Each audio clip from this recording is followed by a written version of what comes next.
નમસ્કાર દર્શક મિત્રો, મહામંથનમાં આપ સૌનું સ્વાગત કરું છું। ગુજરાતનો ખેડૂત એના ખેતરમાંથી ઉપજના આંકડાઓને ભેગા કરવા મથી રહ્યો છે। એની વચ્ચે દેશમાં એક ચર્ચા ખૂબ ચાલી રહી છે, જેનું કેન્દ્ર બિંદુ એ ખેડૂત છે। સંસદમાં ઘમાસાણ છે અને આરોપ પ્રત્યારોપ ચાલી રહ્યા છે। મુદ્દો છે ભારત અને અમેરિકા વચ્ચે થયેલી એક વ્યાપાર સમજૂતીનો। હજુ એમાં બંને દેશોની સહીઓ થવાની બાકી છે, પણ એ પહેલા ખેડૂતોના હિતની ચર્ચા સત્તા અને વિપક્ષ કરી રહ્યા છે।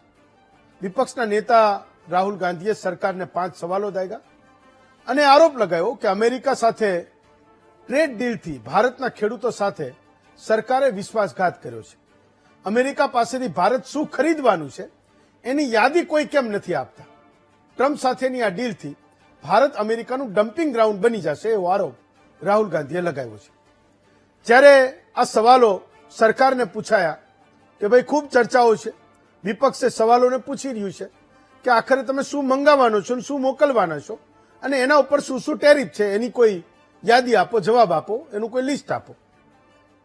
કૃષિ મંત્રી શિવરાજસિંહ ચૌહાણને જ્યારે આ વિશે સ્પષ્ટતા કરવા સવાલ પૂછાયો તો એના જવાબમાં એમણે એવું કીધું કે આપણા દેશમાં જે સોયાબીન છે, મકાઈ, ચોખા, ઘઉં, ખાંડ, અનાજ, ડેરી પ્રોડક્ટ, ફ્રૂટ્સ, ચણા, મગ, તલ, ઇથેનોલ અને તમાકુ જેવા જે ઉત્પાદનો છે એ માલ આયાત થશે, એના ઉપર કોઈ ટેક્સ માફી નથી।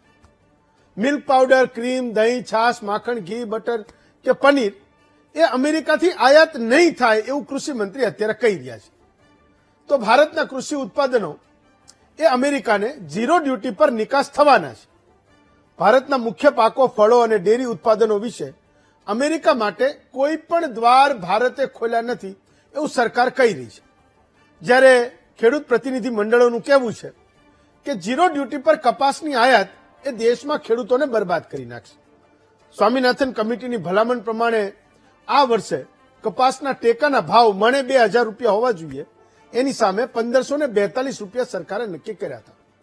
તો અમેરિકાથી ભારતમાં આવેલા કપાસની માત્રા એક જ વર્ષમાં ડબલ કેમ થઈ ગઈ એ સવાલો પણ ખેડૂતે પૂછ્યા છે।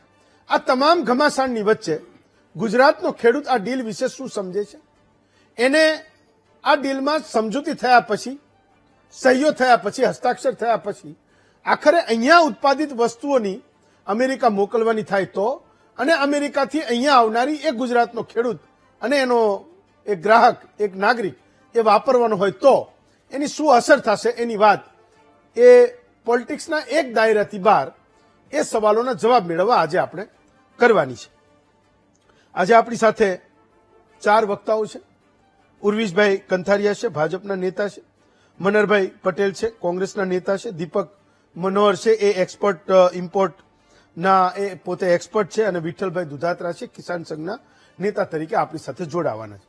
મનહરભાઈ, એક સિમ્પલ સવાલ એ છે કે માનો કે કૃષિ મંત્રી કે વ્યાપાર મંત્રી એવું કહે છે કે દેશમાં પાકતા મુખ્ય પાકો છે જેના ઉપર ગુજરાત, ભારતનો ખેડૂત નિર્ભર છે, એની એ માલ આપણે ત્યાં અમેરિકાથી આયાત કરવાનો કોઈ પ્લાન સરકાર પાસે છે નહીં, આવું ઓન રેકોર્ડ એ કહે છે। રાહુલ ગાંધીએ 5 સવાલો પૂછ્યા, એ શંકા વ્યક્ત કરી કે ભાઈ તમે અમેરિકાથી માલ અહીંયા લાવશો ને આને તમે ડમ્પિંગ ગ્રાઉન્ડ બનાવી દેશો। તો આખી વાર્તામાં જે શંકાઓ છે, વિપક્ષને શંકાઓ છે, મૂળ છે શું? જ્યારે કે કૃષિ મંત્રી ને વેપાર મંત્રી કંઈક મુદ્દે એ વિપક્ષના સવાલોના જવાબ આપી રહ્યા છે, છતાં એ શંકાઓ શું છે જે ખેડૂતના હિતમાં છે? હેમંતભાઈ, સૌપ્રથમ વીટીવીનો આપનો હૃદયપૂર્વકનો આભાર કે આ ચર્ચા ખરેખર દ્વિધામાં જે ચાલી રહી છે અને સ્પષ્ટતા કરવા માટે આપણે આ પ્લેટફોર્મ બનાવ્યું છે। પ્રશ્ન અહીંયા એ છે કે જે રીતે ફ્રેમવર્ક એગ્રીમેન્ટ થયા છે એ આપણે સમજીએ કે કાચું છે, પણ આ ધુમાડો આવ્યો ક્યાંથી? આ ચર્ચાનો સંવાદ ક્યાંથી થયો? જ્યારે ઓગસ્ટ મહિનાની અંદર કપાસની જે ઉત્પાદન હતું એના ઉપર આપણે આયાત ઉપર 11% ડ્યુટી હતી એ હટાવી, ત્યારે સરકારની નીતિ રીતિ અને સરકારની દિશા ત્યારે સ્પષ્ટ બની ગઈ હતી કે ગુજરાત કે દેશની અંદર કપાસની ખેતી અને કપાસનો પાક 300 પાર્લામેન્ટના વિસ્તાર જેટલો વ્યાપક છે અને એના ઉપર આપણી 5% જીડીપી એના ઉપર પડેલી છે ટોટલની, આવી પરિસ્થિતિમાં કપાસની આકસ્મિક, એક તો તમે જે અત્યારે વાત કરી કે આજે એમએસપી પણ મળતી નથી. આ દેશનો, રાજ્યનો કે ખેડૂત છે એ દેવાદાર છે. ખેતીની પરિસ્થિતિ એટલી બધી કે બહુ સારી નથી કે ખેતી ઉપર તમે આવા જોખમી પગલા ભરી શકો અને જોખમી પગલા લઈને એ ખેતી સહન કરી શકે. ગામડું ધોવા માંડ્યું, પરિસ્થિતિ નાજુક, સબસિડાઇઝ જે વસ્તુ હતી એ દિવસે દિવસે ઘટવા માંડી, 6,000 રૂપિયા વર્ષે આપી અને ખેડૂતોને સંતોષ માનવાનો વારો આવ્યો. એટલે આવી પરિસ્થિતિની અંદર જયારે ખેતીની પરિસ્થિતિ હોય ત્યારે એમાં પણ ફ્રેમવર્ક એગ્રીમેન્ટ જે થાય છે એ કઈ કોઈ કાગળ ઉપર તો થયું નથી, એ તો સત્તાવાર રીતે થયેલું છે. જે સત્તાવાર રીતે જે પાર્લામેન્ટની અંદર, વ્હાઇટ હાઉસની અંદર જે પ્રેસ રિલીઝ થાય છે એની અંદર પણ સંકેતો આપેલા છે. તમારી મારી પાસે જે કાગળો આવે છે એ પણ અંદર ઓથેન્ટિક ડોક્યુમેન્ટની આવે છે. મૂળ વાત એ છે કે અમારી દહેશત ક્યાં છે ભાઈ હેમંતભાઈ? દહેશત એ છે કે દેશની ખેતી ખેડૂતના ભોગે કોઈ પણ પ્રકારની સમજૂતી એક તો શક્ય નથી, અને દેશની સંપ્રભુતા અને આત્મનિર્ભરતાના ભોગે કોઈ પણ કાર્યક્રમ આપણને પોસાય એમ નથી. અને દેશની અંદર જે પરિસ્થિતિની અંદર ઉર્જા સુરક્ષા ની સાથે જે ખિલવાડ થઈ રહ્યો છે એ પણ આ દેશને પોસાય એમ નથી. તો ખરેખર ખેડૂત માટે જે રીતે 3 પાકોનું તમે નામ આપ્યા હમણાં જે ચર્ચામાં વિષય કે મકાઈ છે, જુવાર છે, સોયાબીન છે. સાહેબ, આપણા દેશની અંદર મકાઈનું ઉત્પાદન 4 કરોડ ને 30 લાખ મેટ્રિક ટન છે, જ્યારે અમેરિકાની અંદર એનું 42 કરોડ ને 50 લાખ મેટ્રિક ટન છે. સાહેબ, એનો દરવાજો આપણે ખોલી નાખીએ તો અહીંયા આગળ શું પરિસ્થિતિ થવાની છે ખેડૂતોની? એવી જ રીતે હું તમને કહું, જુવારની વાત છે. જુવાર છે 52 લાખ મેટ્રિક ટનનું વાર્ષિક ઉત્પાદન ભારતનું છે. હવે ત્યાં અમેરિકાની અંદર 87 લાખ મેટ્રિક ટનનું ઉત્પાદન છે. એની સામે તમે કહું સોયાબીનની અંદર 153 લાખ મેટ્રિક ટન છે, એમાંય આપણે ભાવ આપી શકતા નથી. મોદી સાહેબ મહારાષ્ટ્રની ચૂંટણી જીતતી વખતે 6,000 નું વચન આપ્યું હતું, અત્યારે 3500 નથી મળતા. અને એવા સમયે ત્યાં અમેરિકાની અંદર ઉત્પાદન કેટલું છે એનું? 12 કરોડ મેટ્રિક ટન. સાહેબ, આવો જથ્થો જો અહીંયા દેશમાં ઠલવાઈ જાય તો પછી ઠલવાઈ ગયા પછી ચર્ચાના સંવાદો નથી કરવાના. દહેશતના ભાગે સરકારને અમે એલર્ટ કરીએ છીએ કે મહેરબાની કરીને ખેડૂત અને ખેતીના ભોગે ગુજરાતનો કે દેશનો ખેડૂત બરબાદ થઈ જશે. અને એ પરિસ્થિતિની અંદર આજે એક ખેડૂત છે આ દેશની અંદર 74,000 રૂપિયાના દેવા નીચે ડૂબેલો છે. તો આમાં તમે જોખમી પગલા અને જોખમી એક્શન તમે આમાં શાના માટે લો છો? બીજી વસ્તુ એ કે જે દાખલા કે કાચા તેલની વાત છે, સાહેબ આપણે સરેન્ડર થઈ ગયા છીએ. દેશના પ્રધાનમંત્રી રીતસરના સરેન્ડર છે ટ્રમ્પ સાહેબ સાથે. આપણે આત્મનિર્ભરની વાતો કરીએ તો ચરણ પાદુકા સ્પર્શે છે. જે વાતની અંદર અત્યારે આપણે જે ઈરાનમાંથી અને રશિયામાંથી આપણે કાચું તેલ આવતું હતું, 52% 51% જથ્થો ત્યાંથી આવતો હતો. હવે એ જથ્થો બંધ કરાયો મે મહિનામાં. પહેલા તો ઈરાનનો જથ્થો બંધ કરાયો, હવે પછી અત્યારે આવ્યું કે ભાઈ તમે બંધ તો કરો, પણ જો તમે કરશો તો તમારા ઉપર નિગરાની રાખશું, અને જો કરશો તો 25% બીજી પેનલ્ટી ફટકારશું. સાહેબ, આટલી હદ સુધી જો કોઈ તમને જોહુકમી કરે, દાદાગીરી કરે, તો આપણા દેશના પ્રધાનમંત્રી અને એક મંત્રાલય આટલું બધું સરેન્ડર શેના માટે થાય છે? તમે સામાન્ય રીતે હું તમને એક આંકડો આપું કે જે ખાલી માત્ર ને માત્ર ઈરાન અને રશિયાના જે આયાત થાય છે કાચું તેલ, અને અમેરિકામાંથી જો આપણે કરીએ તો 2,50,000 કરોડ રૂપિયાનો તો આપણને બચત થાય છે. આપણને જે એગ્રીમેન્ટ થાય છે કે તમે અમેરિકામાંથી ને વેન્ઝુએલાથી લેજો, તો ત્યાંથી આપણને ભાવના કઈ ફિક્સ છે કઈ? અહીંયા તો આપણે ખબર છે કે આપણને આ ભાવથી આવવાનું છે ડીઝલ કાચું કોલ. એટલે મારું કહેવાનું ભાઈ હેમંતભાઈ એ છે કે ખેડૂતોના 92% ખેડૂતો 5 એકરની જમીન ધરાવે છે દેશના, અને અમેરિકાનો ખેડૂત છે એ નાનામાં નાનો ખેડૂત છે 73 એકરથી માંડીને 187 એકર સુધી જમીન ધરાવે છે. આ એવરેજની વાત છે સાહેબ. તો આવા ખેડૂતોની સામે આપણે સબસિડી કેટલી આપીએ છીએ? વર્ષે 6,000 રૂપિયા. અને એમાં એક સાહેબ તમને કોઈ એક નાનો એવો એક મુદ્દો મહત્વનો એ છે કે નોન ટ્રેડ બેરિયર હટાવવાની વાત કરી છે એગ્રીમેન્ટમાં. હવે નોન ટ્રેડ બેરિયર શું છે? કે જે એના ભારતના ખેડૂતોને જે આપણે સબસિડી આપીએ છીએ એ સબસિડી તમે હટાવી દો, અને એ પછી ખેડૂતોની શું દશા થશે એ આપણને ખબર છે. 6,000 રૂપિયામાં તો ખેડૂતો બચારા ખુશ થઈને 6,000 લેવા જતો હતો, આજે એ પણ હટાવવાની વાત કરી. અને એના કારણે આપણે ડીઝલ, ખાતર, વીજળી બધું થઈને આપણી પાસે 25,000 રૂપિયા તો સરકાર ખેરવી લે છે ખેડૂતો પાસેથી.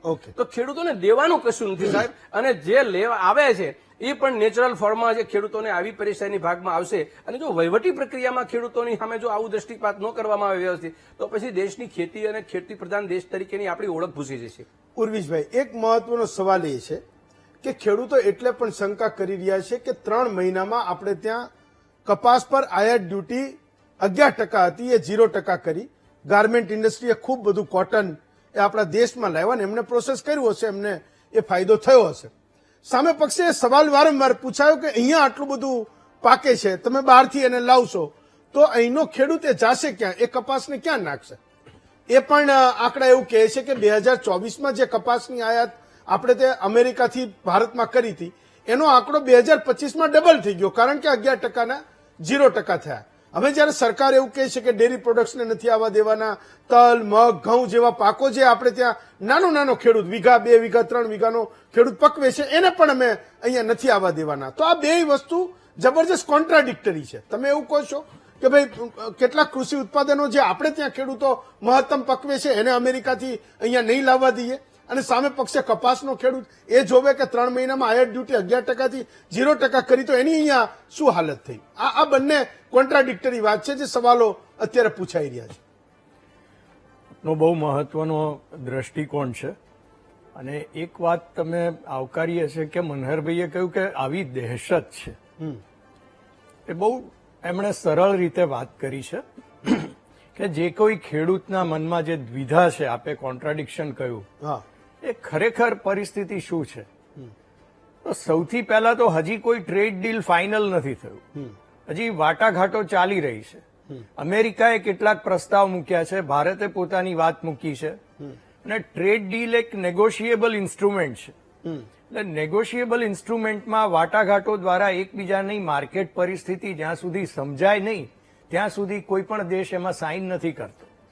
અને ભારતનું આપણું વલણ બહુ સ્પષ્ટ છે હેમંતભાઈ, કે આપણા ખેડૂતને કે આપણા પશુપાલકને કે આપણા મત્સ્ય ઉદ્યોગકારને કોઈ પણ જાતની તકલીફ ના પડે એ રીતે આપણે આગળ વધવાનું છે. ટ્રેડ ડીલ માટે બધા લોકો આપણી સાથે તૈયાર છે. યુરોપે પણ કર્યું, અન્ય દેશો કરે છે, ગલ્ફ મિડલ ઇસ્ટ કરે છે, અને અમેરિકા પણ આતુર છે. કેમ એવું થાય છે? કારણ કે આપણે પણ એક આર્થિક મહાસત્તા છીએ. 140 કરોડ કન્ઝ્યુમર છે આપણે ત્યાં. એનાથી આકર્ષાઈને આ દેશો આપણા તરફ વળ્યા છે. એમની કેટલીક ચોક્કસ દરખાસ્તો છે કે જે એમની રીતે કે એમના પોલિટિકલ પર્સ્પેક્ટિવથી કદાચ બરોબર હોય, પરંતુ જયારે આપણે આપણી વાત કહીએ છીએ ત્યારે બહુ સ્પષ્ટ રીતે કહીએ છીએ કે અમારા ખેડૂતને, અમે ખેતી પ્રધાન દેશ છીએ, અમે 140 કરોડ લોકોને ફૂડ અમે પૂરું પાડીએ છીએ, અને જ્યાં ડેફિસિટ હોય, જ્યાં માંગ અને આવક એની વચ્ચે જ્યાં તફાવત હોય, ત્યાં આપણે જરૂરી યોગ્ય માત્રામાં મર્યાદાઓ સ્થાપિત કરીને આપણે ઇમ્પોર્ટની પરમિશન આપીએ છીએ. એનો અર્થ એ નથી કે ભારતના ઘઉં, ચોખા, મકઈ એમાં આપણે આપણા દરવાજા બધા ખુલ્લા કરી દઈએ અને ડમ્પિંગ ગ્રાઉન્ડ બનાવી દઈએ તો ભારતના 40-50 કરોડ ખેડૂત પરિવારો જે છે એનું થાય શું? આ વાત આપણે પહેલેથી મૂકી છે ને એ બાબતમાં આપણે અકબંધ રહ્યા છીએ હજી સુધી. અમેરિકા જેવી આર્થિક મહાસત્તા છે, આપણો મિત્ર દેશ છે, પણ છતાં પણ આપણે કોઈ પણ પ્રકારની શરણાગતિ સ્વીકારી નથી. એટલે જે દહેશત છે એ દહેશતમાં આપણે રહેવાની જરૂર નથી. કદાચ કોઈક સકારાત્મક મુદ્દાઓ હોય, વાટાઘાટોમાં ઉપયોગી થાય તો એ હંમેશા આવકાર્ય છે. એ કોંગ્રેસ પાસેથી આવે કે અન્ય પાસેથી આવે. બીજી વાત કે કોટનની જે વાત કરી આપે, તો ભારત એટલે વિશ્વમાં આપણે કોટનમાં નંબર 1 છીએ. કપાસની ખેતીમાં અને પછી જીનિંગ કરીને કોટનમાં. વિશ્વ આખાનું વાતાવરણ જુઓ તો કોટનનો વપરાશ વધતો જાય છે, કારણ કે એક હેલ્થ વેર તરીકે થઈ રહ્યું છે. ગ્લોબલ વોર્મિંગના જમાનામાં કોટન વેર એક હેલ્ધી સિચ્યુએશન છે, એટલે એની માંગ વધી રહી છે. હવે ભારતમાં 3 કરોડ ગાંસડી કોટન થાય છે. એમાંથી સૌથી વધારે આપણે ત્યાં ગુજરાતમાં 1 કરોડ ગાંસડી, લગભગ 90 લાખથી 1 કરોડ ગાંસડી ગુજરાતમાં ઉત્પાદન થાય છે. પરંતુ મોદીજી જયારે મુખ્યમંત્રી હતા ગુજરાતના, ત્યારે 2012ના સપ્ટેમ્બરમાં એમણે જે નવી ટેક્સટાઇલ પોલિસી ડિક્લેર કરી હતી, એના અંતર્ગત એમણે જોયું કે આપણો જે કપાસનો ખેડૂત છે એ કપાસ પકવે છે અને પછી આગળ આપી દે છે અને કોમોડિટી ટ્રેડમાં આવી જાય છે અને બહુ જ ઓછા પાતળા માર્જિનથી એ વેપાર કરે છે. અને ઘણીવાર જયારે કોમોડિટીના ભાવોમાં ઇન્ટરનેશનલ ભાવો સાથે જોડાયેલો છે કપાસ, તો એમાં ઉથલપાથલ થાય છે, ત્યારે એને નુકસાન થાય છે. તો આને માટે શું કરવું? તો આખી વેલ્યુ ચેઇન ડેવલપ કરવી, કે આપણે કપાસ ઉત્પાદન કરીએ છીએ, કોટન કરીએ છીએ જીનિંગ કરીને, તો એમાંથી આપણે દોરો કેમ ના બનાવીએ, સ્પિનિંગ કેમ ના કરીએ, એમાંથી વિવિંગ કેમ ના કરીએ, એમાંથી આપણે ગાર્મેન્ટિંગ ને બ્રાન્ડિંગ કરીને આપણે વિશ્વમાં આપણે કેમ આપણું કોટન બહાર જાય અને પછી એમાંથી બનીને આવે ત્યારે બ્રાન્ડેડ શોપમાં જઈને જ આપણે ખરીદી કરીએ. એ પરિસ્થિતિ કેટલી ઉચિત છે.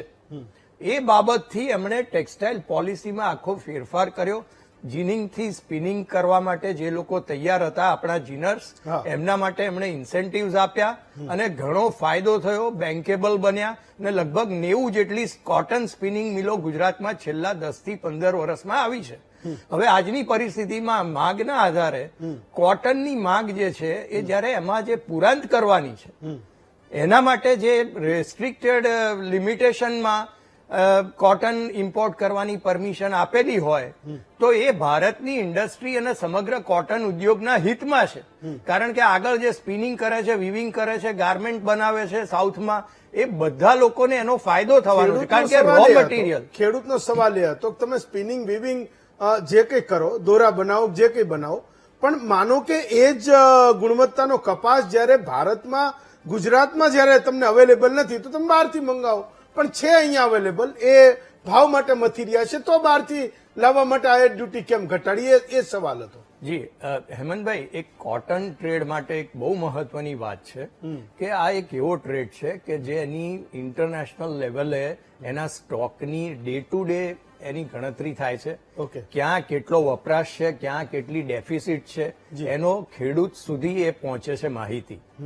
હવે એના આધારે જે પ્રમાણે માંગ વધતી જાય છે અને બીજી બાજુ જે કપાસ અને રૂનું પ્રોડક્શન થાય છે ત્યાં ઘટ પૂરી કરવાને માટે અને માંગ વધશે તો જ એક કપાસના ખેડૂતને ફાયદો થવાનો છે અને એ માંગને રો મટીરિયલ મળતું રહે એ માટેની વ્યવસ્થા છે. એ ઇન્ડસ્ટ્રીને મળતું રહે. ચલો એ સવાલ ઉપર પણ હું આવું છું. વિઠ્ઠલભાઈ, તો મેં કીધું કે સત્તા અને વિપક્ષ બંને એવું કહે છે કે અમે ખેડૂતના હિતની વાત કરી રહ્યા છીએ અને એની વચ્ચે ગુજરાતનો ખેડૂત અમેરિકા સાથે ટ્રેડ ડીલ થવા જે જઈ રહી છે, જેના ઉપર હસ્તાક્ષર થોડા સમયમાં થશે, ઉર્વિશભાઈ કહે છે એમ વાટાઘાટો ચાલી રહી છે, તો ગુજરાતનો ખેડૂત અમેરિકા સાથેની આ ટ્રેડ ડીલથી વાસ્તવમાં સમજે છે શું? સત્તા એવું કહે છે કે ભાઈ અમે લોકો પશુપાલકો, માછીમારો અને ખેડૂતોના હિતમાં જ નિર્ણય લીધો છે, દેશનું હિત એ ક્યારેય સરેન્ડર નહીં થવા દઈએ.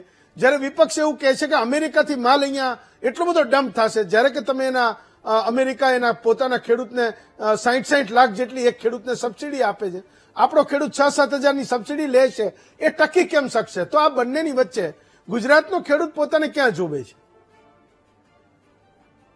હેમંતભાઈ, જે અત્યારે અમેરિકા ભારત જે ટ્રેડ અત્યારે હોય છે એની ઉપર ઘણું બધું મીડિયાની અંદર પણ આવી રહ્યું છે, ઘણું બધું લખાણું પણ છે અને એથી ભ્રમણાઓ માનું છું.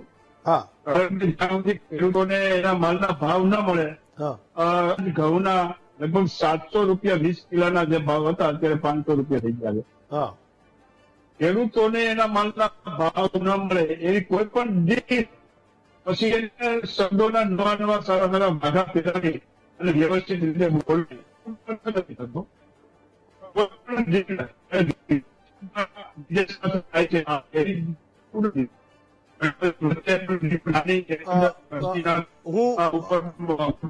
વિઠ્ઠલભાઈ, હું મારી ટીમને કહું છું, તમારા ઓડિયોમાં મુશ્કેલી આવે છે, તમે જે બોલો છો એ સમજાઈ નથી શકતું. હું કહું છું એ ઠીક કરે, ફરી પાછો હું તમારી પાસે આવું છું.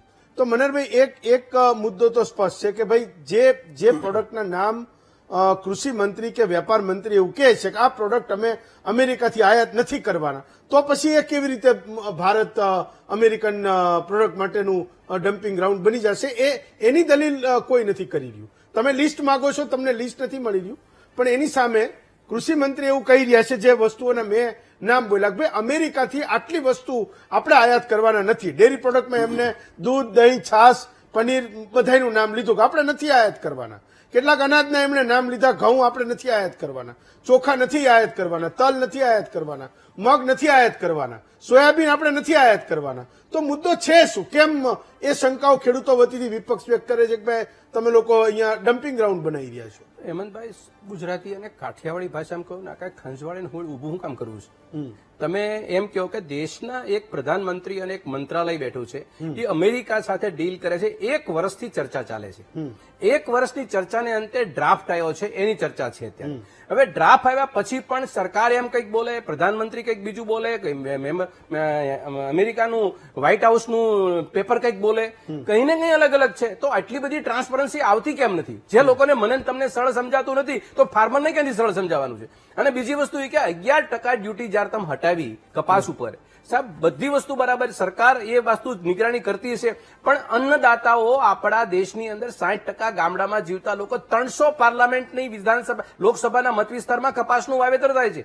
હવે આવડો મોટો વિસ્તાર, આવડો મોટો એક ડિપાર્ટમેન્ટ છે, આવડો મોટો, એની અંદર માત્ર સીસીઆઈ, કપાસ પકવતો ખેડૂત અને મંત્રાલય અને ફોરેન ટ્રેડ પોલિસી, હવે આ ચારેય વસ્તુ ઉપરથી કન્ક્લુઝન કરો તો સૌથી અત્યારે બરબાદીની પરિસ્થિતિ ઉપર કડાર ઉપર કોણ ઉભો છે? ખેડૂત ઉભો છે. અને છતાંય આજે જો આમાં ચર્ચાનો વિષય એ પણ બને કે બાંગ્લાદેશ સાથે 9 ફેબ્રુઆરીએ અમેરિકાએ જે ટ્રેડ કર્યું, એનો જે આ ટાઈપની ચર્ચા છે, એને બાંગ્લાદેશની પ્રોડક્ટ જો અમેરિકામાં જશે તો એને 0% ડ્યુટી છે. આપણે અહીંયાથી કપાસ ખરીદતું હતું બાંગ્લાદેશ, એ કમસે કમ 24,500 કરોડ રૂપિયાનો માલ લેતું હતું. હવે એ જ કપાસ દાખલા તરીકે આપણે અમેરિકાથી આવશે તો આપણે 0, અમેરિકાનો કપાસ બાંગ્લાદેશમાં છે તોય 0. તો બંને જગ્યાએ અમેરિકાનો કપાસ જશે અને અમેરિકાનું અંદર ભારતની પ્રોડક્ટ જશે તો ત્યાં 18% ડ્યુટી અને બાંગ્લાદેશની પ્રોડક્ટ જશે તો 0% ડ્યુટી. સાહેબ માર કોને પડ્યો? એક તો જેને આપણે બાંગ્લાદેશ જે માલ આપણો 50% બાંગ્લાદેશની ટોટલ ટેક્સટાઇલ ઇન્ડસ્ટ્રીઝનો માલ હતો, એને 50% મટીરિયલ આપણે ઇન્ડિયામાંથી જતું હતું, એ તો બંધ થઈ ગયું. નંબર 2, અહીંથી મટીરિયલ જશે તૈયાર થઈને ગાર્મેન્ટ ઇન્ડસ્ટ્રીયાલિસ્ટનું, એ ત્યાં 18% ડ્યુટી ભોગવશે.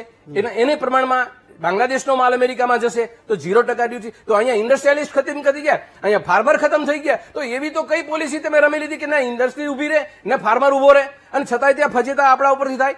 વાસ્તવિકતાના દર્શન એ છે કે કંઈક નવું રંધાર્યું છે કે એટલા બધા પ્રધાનમંત્રી આપણી સાથે ચોખ્ખી વાત કરી, મંત્રાલય ચોખ્ખી વાત કરી, અરે ખુલ્લા ભાવે ખેડૂતોને વાત કેમ કરતા નથી? ગભરાઈ કેમ ગયા છે? અને બીજું ત્યાં સરેન્ડર કેમ થઈ ગયા છે? આજે આત્મનિર્ભરની વાતો કરે ને આપણે કપાસ દુનિયા ઉપર જીવવાનું. વાતો તો આત્મનિર્ભરની હતી. 2047 ની અંદર વિકસિત ભારતની વાતો હતી. તો વિકસિત ભારતના લક્ષણો છે અત્યારે. અને બીજું તમે મને એક પાક બતાવો, કપાસની છોડ દો, એક પાક બતાવો કે જેની અંદર દેશે નક્કી કરેલી એમએસપી મળતી હોય, એક બતાવો. આટલી હદ સુધી બદનસીબી પરિસ્થિતિ ખરાબ થતી હોય ત્યારે ખેડૂત ઉપર જોવાનું અને ખેતી ઉપર જોવાનું અને સમગ્ર દેશ ઉપર જોઈને વહીવટ કરવાની વાત ન બની શકે? આ નથી બનતું, એના માટે ચર્ચાના વિષયો છે. અને બીજી વાત તમને કહું હેમંતભાઈ કે કપાસની ખેતી કરતી કોઈ પણ મશીનરી હશે એની તમામની પરિસ્થિતિ જુઓ તમે. એ લોકો કઈ ને કઈ રસ્તા શું છે? ખેડૂત પાસે બીજો રસ્તો કયો છે? મને કહો કે કપાસની ખેતી કરતો માણસ કપાસની ખેતી બંધ કરી દેજે, તો તમે સરકારને કહો અમે વિકલ્પ આપો, કપાસની ખેતી કાલ નથી કરી, બીજો વિકલ્પ આપો. એ પણ સરકાર પાસે નથી. અહીંની સંશોધન યુનિવર્સિટીઓ ખાડે ગયેલી છે, એ પણ નથી. તો 25 વર્ષ એને એક પેઢીનો સમય છે ગુજરાતમાં.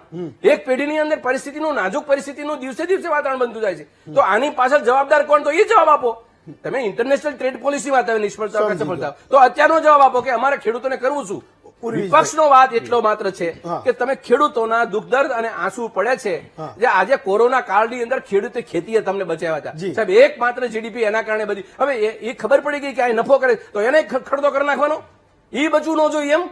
આવી પરિસ્થિતિ છે સરકારની સાહેબ. એટલા માટે કહી છે કે આ પીડા માત્ર વિપક્ષની નથી, આ દેશની 140 કરોડની જનતાની અને 80 કરોડ લોકોને તો અન્નનો કોળિયો તો બાબા આ લોકો આપે છે. તો એની સામે તો થોડી દયા ભાવ કે પ્રેમ ભાવ તો બાદ છોડ દો, પણ નૈતિક ફરક તો નિભાવો. ઉર્વિશભાઈ, એક સીધો અને સિમ્પલ જવાબ છે. હું પણ બહુ ટેકનિકલ મુદ્દાઓને ઓછો સમજુ છું અને મારા મહામંથનના જે દર્શકો છે એ પણ ખૂબ ઓછો સમજે છે. એક નિવેદન જે બંને દેશોએ સ્વીકાર્યું, ભાઈ પેલા તમે 50 ને 55 ને જે કઈ ટકા ટેરિફ નાખ્યો હતો એની બદલે એમ કે હવે અમેરિકા 18% ટેરિફ એ લેશે જે માલ તમે અહીંથી મોકલો. આપણે સ્વીકાર્યું કે હા ભાઈ ઓકે, આપણી એમની ડીલ થઈ ગઈ, સહીઓ થવાની બાકી છે. એ પછી એના કૃષિ મંત્રીનું એક નિવેદન આવ્યું, અમેરિકાના કૃષિ મંત્રીનું. એ એવું બોલ્યા કે દુનિયાનું સૌથી મોટું બજાર અમેરિકાના ખેડૂતો માટે ખુલી ગયું છે. હવે અમેરિકાના ગામડામાં ડોલરની નદીઓ વહેશે, એટલે એમ કે કેશ ફ્લો છે એ જબરદસ્ત અમેરિકાના ગામડાઓમાં જશે. તો લોકો એ સમજવા માંગે છે, ખેડૂતે સમજવા માંગે છે કે એવી કઈ વસ્તુઓ અમેરિકાનો ખેડૂત ભારતને વેચવાનો છે જેથી અમેરિકાના ગામડાઓમાં એટલા બધા ડોલર એ ભારતના વેપારના કારણે એના ખેડૂતો કમાવાના છે. આ એક સિમ્પલ સવાલ છે, હું પણ સમજવા માંગુ છું. કૃષિ મંત્રીના નિવેદનને મેં વાંચ્યું કે અમે આટલી વસ્તુઓ એ અહીંયા નથી આવવા દેવાના, પણ શું એવું અમેરિકાના ખેડૂતો આપણને વેચવાના છે જેના કારણે વિપક્ષો તમને સવાલ પૂછી રહ્યા છે અને ખેડૂત પ્રતિનિધિ મંડળોએ સવાલ કરી રહ્યા છે કે આપણું હિત શું છે આમાં? ખાસ કરીને આપે જે ખેડૂત મિત્રો સમજી શકે એ પ્રમાણેની જે વાત કરી છે, એ પ્રમાણે પ્રશ્ન કર્યો છે, ત્યારે એ વાત કરવી બહુ જરૂરી છે. આપણા ખેડૂત બહુ સમજુ છે. થયું છે શું હેમંતભાઈ, કે અમેરિકામાં પ્રેસિડેન્ટ ટ્રમ્પ આવ્યા બીજી ટર્મ માટે, ત્યાર પછી એમણે મેક અમેરિકા ગ્રેટ અગેન નામનું એક સૂત્ર આપ્યું. એના અંતર્ગત એમણે એક રાજકીય નવી ચેતના જગાડવાનો પ્રયત્ન કર્યો અમેરિકામાં. હવે જેવી રીતે ભારતમાં જેમ સાંસદ છે એવી રીતે અમેરિકામાં પણ બધા રાજ્યોમાં સાંસદ હોય છે. એટલે એમાં નોર્થ ડેકોટા અને મોન્ટાના આ બે સ્ટેટમાં ખેડૂતો જે છે એમણે એવી રજૂઆત કરી, જેવી રીતે આપણા સાંસદ રજૂઆત કરે છે કે આપણા ગુજરાતના કપાસના ખેડૂત રજૂઆત કરે, એવી રીતે એમણે રજૂઆત કરી પ્રેસિડેન્ટ ટ્રમ્પને કે ભારતનું માર્કેટ આપણને મળે તો મોટું માર્કેટ છે, કારણ કે એમાં કન્ઝમ્પશન વધી રહ્યું છે, પરચેઝિંગ પાવર વધી રહ્યો છે. એટલે એમણે એ પ્રેશર કર્યું. એટલે વાટાઘાટોમાં એ વાત આવી કે તમે અમારી ખેત પેદાશ છે એના માટે તમે કંઈક કરો.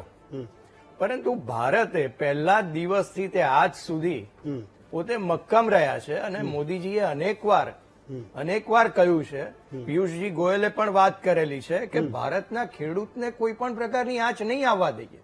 અને અમેરિકાને વાટાઘાટોમાં તો આપણે ત્યાં સુધી સમજ્યા છીએ કે એમ કહેવામાં આવ્યું છે કે અમારો ખેડૂત ટકશે ને તો અમારી ઇકોનોમી ટકશે.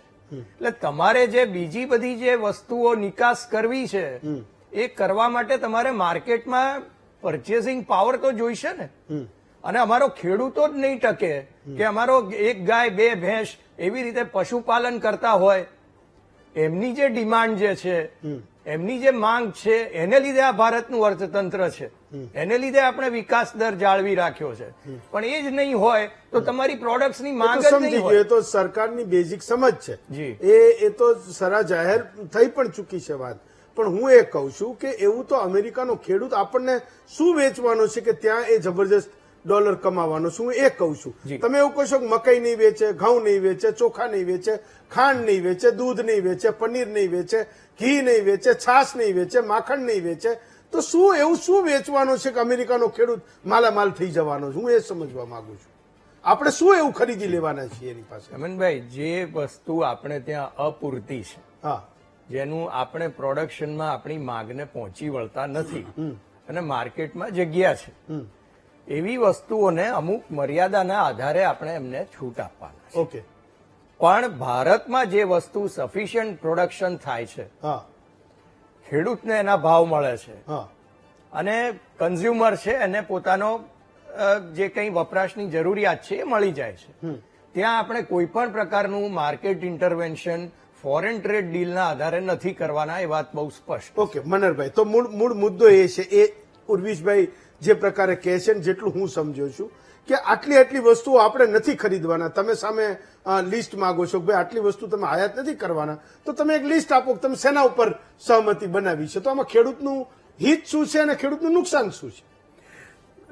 હેમંતભાઈ, સૌથી એકદમ સિમ્પલ ભાષામાં છે, નોન ટ્રેડ બેરિયર્સ જે લગાવી અને જે સમજૂતી કરવાની વાત અપેક્ષિત પરિસ્થિતિમાં પડી છે, એ બહુ ગંભીર પરિસ્થિતિનું પરિણામ નોતરેમ છે. જીએમ ટેકનોલોજી એ આપણા દેશની અંદર માત્ર ને માત્ર રીંગણ અને કોટનને બાદ કરી દો, બાકીની પ્રોડક્ટ આ દેશમાં આવશે તો સજીવ સૃષ્ટિ ઉપર ખતરા છે કે કઈ ને કઈ બીજા સાયન્ટિફિકલી પ્રોબ્લેમ ઉભા થવાના છે, એના ઉપર કોઈ પૂરતું સંશોધન નથી ને સીધું આ ખોરાકને આપવામાં આવશે. બીજું, એનિમલ હસબન્ડરીની સામે જે પ્રશ્ન આવ્યા છે કે ત્યાંથી દાખલા કે દૂધ અને દૂધની પ્રોડક્ટ આવશે તો ત્યાંની અમુક ગાયો છે કે અમુક પશુઓ છે એને નોન વેજીટેરિયન ફૂડ આપવામાં આવે છે.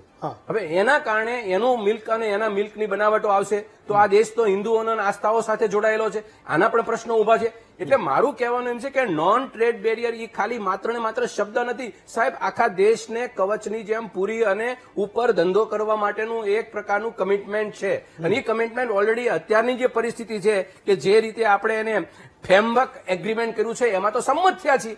ફ્રેમવર્ક એગ્રીમેન્ટમાં તો આપણે રેડી થયા છીએ અને એ તો વ્હાઇટ હાઉસના પાર્લામેન્ટમાંથી રિલીઝ થયેલી છે પત્રિકા. તો મારું કહેવાનું એમ છે કે તમે હાવ એટલું બધું સમજવાની જરૂર નથી કે આ તો બધું હજી ઓબ્જેક્ટિવ છે અને હજી આ કાલે સવારે હજી પાકું થશે અને પછીથી આ મોટા ભાગનું તૈયાર છે. વર્ષના અંતે ખેડ કરીને રસોઈ પકવીને તો તૈયાર થયું છે. તો એક વર્ષ પછી ચર્ચા કરીને જે તમારી સામે આવ્યું છે એને હવે તમારે હજી કાચું સમજવું છે અને કાચું સમજતા હોય તો તમારામાં તમારી જવાબદારીનો ભાગ છે. કાચું નહીં, તમે સાચું સમજો, ટ્રાન્સપરન્સી આપો. પાર્લામેન્ટની અંદર ચર્ચા કરવા માટે રાહુલજીને ઉભા થયા હતા, બોલવા નથી દેતા. એટલે મારું કહેવાનું એમ છે કે લોકશાહીના બધી જગ્યાએ ધજિયા ઉડે રહ્યા છે અને વિશ્વની અંદર આપણે વિશ્વગુરુના નામે જે સ્વાંગ ઓઢીને ફરીએ છીએ એના નામે પણ આપણી ઉપર બહુ મોટા માસલા ધોવાઈ રહ્યા છે.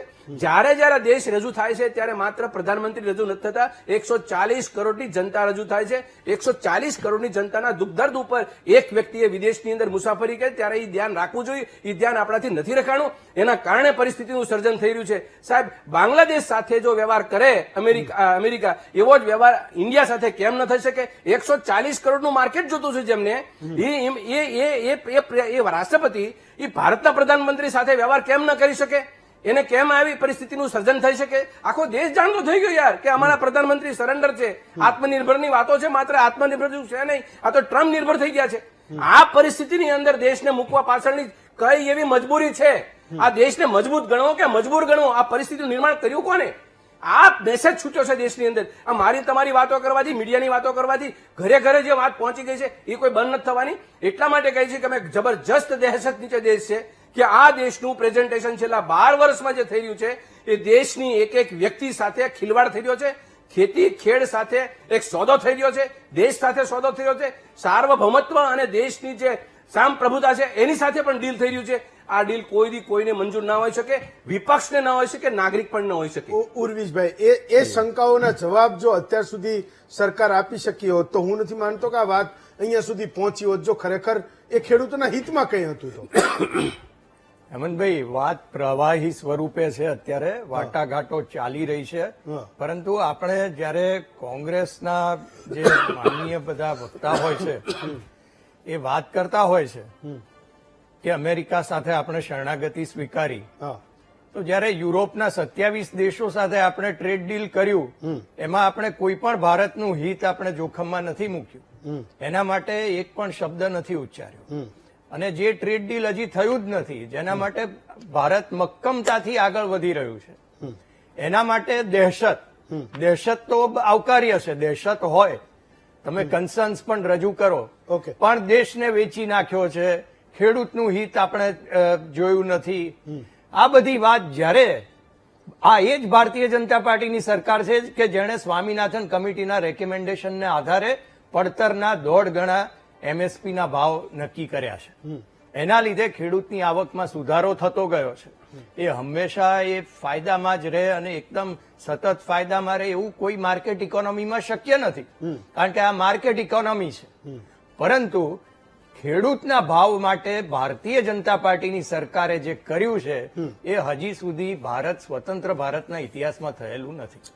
મનહરભાઈ, તમને બંનેને એક સિમ્પલ સવાલ પૂછું છું. મેં એવું કંઈક વાંચ્યું કે અમેરિકા એના કોઈ પણ ખેડૂતને 60 લાખ રૂપિયાની આપણા પૈસામાં એ સબસિડી આપે છે. એટલે કે કોઈ પણ વસ્તુ એ ઉગાડે અને એને વેચવા માટે એટલી બધી એને રાહત આપે કે એને પરવડે એ વસ્તુને એના ખેતરથી કોઈને સસ્તા ભાવે વેચવા માટે એનો ધંધો થવો જોઈએ. ભારતમાં એવું કહે છે કે એક ખેડૂત સરેરાશ 6 થી 8 હજાર રૂપિયા સબસિડી સરકારના પાસેથી એ લે છે. એના કારણે આપણો જે ખેડૂત છે એ લેવલ પ્લેઇંગ ફિલ્ડમાં નથી, એમ કે બે સરખા ના કહેવાય. ભાઈ તમે ત્યાંથી કંઈક વસ્તુ લાવો ને તમે અહીંથી કંઈક મોકલો, બંનેમાં વાસ ડિફરન્ટ છે.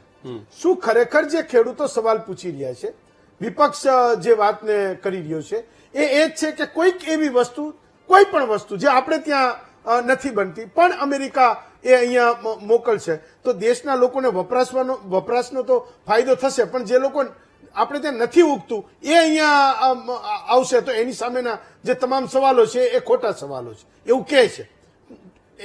જે વસ્તુ અહીંયા નથી થતી એ અહીંયા મોકલે છે તો કોઈને શું વાંધો છે? સાહેબ, મેં તમને પહેલા કીધું હેમંતભાઈ કે મકાઈ, જુવાર, સોયાબીન અને કપાસ આ ત્રણની ઉત્પાદનની પરિસ્થિતિ અને ત્યાંનું ઉત્પાદન આને તમે ટ્રેડ ફ્રી કરી દો, ઇમ્પોર્ટ ડ્યુટી ફ્રી કરી દો, જી. આ ડમ્પ થશે એટલે આપણો ખેડૂત છે ને 5 એકરની એવરેજમાં છે. હવે 5 એકરનો ખેડૂત છે એને તમે ઓન ધ સ્પોટ એને સ્પોટ ભાવ મળે અને એમએસપી મળે એટલી તો અપેક્ષા રાખે કે ન રાખે. હવે આ ખેડૂતોને માટે તમારી શું, મેં તમને પહેલા કીધું ને નોન ટ્રેડ બેરિયર લગાવે છે, કેપ લગાવે કે એ પણ કેપ છે કે તમારા ખેડૂતોને તમે સબસિડી આપવાનું બંધ કરો. અમે ભલે 60 લાખ રૂપિયા આપી, તો આ તો કઈ ટાઈપનો ડીલ? તમારા ખેડૂતને તમે સબસિડી ના આપો, તમારો ખેડૂત ખેતરમાં મરી જાય અને અમારો ખેડૂત છે એ વિશ્વવ્યાપી બની જાય, એવી પરિસ્થિતિ છે. 60 લાખ રૂપિયાની સબસિડી આપનારો દેશનો રાષ્ટ્રપતિ એ પોતે તમારા દેશની પાસે, ભારત પાસે, ભારતના પ્રધાનમંત્રી પાસે એવી અપેક્ષા રાખે છે અને કાગળ ઉપર મતું મારી દીધું છે અડધું Fine. પડધું. ઉર્વિશભાઈ, એ last પર one છે minute. કે ભાઈ Last તમારી one કેપ minute. છે ઈ કે તમે સબસિડી ના આપો. આ જે શંકા કહે છે મનહરભાઈ કે ભાઈ આપણે લોકો સબસિડી આપવાની બંધ કરવી પડશે, સરકાર ખરેખર એવી સહી કરે ખરી જે હજી તમે કહો છો નેગોશિએશનમાં છે ને હજુ કોઈ વાત ફાઇનલ તબક્કે નથી પહોંચી. આના વિશેનો લાસ્ટ 1 મિનિટ જવાબ. કોઈ સંજોગોમાં ના કરે, ઓકે. કારણ કે આ જે છે એ અમેરિકામાં રાજકીય દબાણ હેઠળ ટ્રેડ ડીલમાં અમેરિકાના સાંસદો તરફથી જે રજૂઆત કરવામાં આવેલી છે એના આધારે પ્રસ્તાવિત બાબત છે અને ભારતે એમનું વલણ, આપણે આપણું વલણ સ્પષ્ટ કરી દીધું છે. એટલે એમાં કોઈ પણ દહેશત રાખવાની જરૂર નથી. એમના રાજકીય કારણોસર કેટલીક વાત એમણે મૂકી છે હા. કે જે આપણે સ્વીકારી નથી અને ફાઇનલ ડીલમાં પણ એ નહીં જ થાય. જેવી રીતે અન્ય દેશો સાથે આપણે ડીલ કર્યું છે એ રીતે જ અમેરિકા સાથે ભારતના હિતમાં જે હશે એ પ્રમાણે ડીલ. જ્યારે એટલે તમે એવું કહો છો કે જ્યારે સહી થશે, બંને દેશો જી. સહી કરશે આ ટ્રેડ ડીલ પર, ત્યારે જે કોઈ સવાલો છે એના જવાબ મળશે કે નહીં મળે? ચોક્કસ મળશે. ફાઇન. ચલો, આ જે મનહરભાઈ અને ઉર્વિશભાઈ બંનેનો ખૂબ ખૂબ આભાર માનું છું.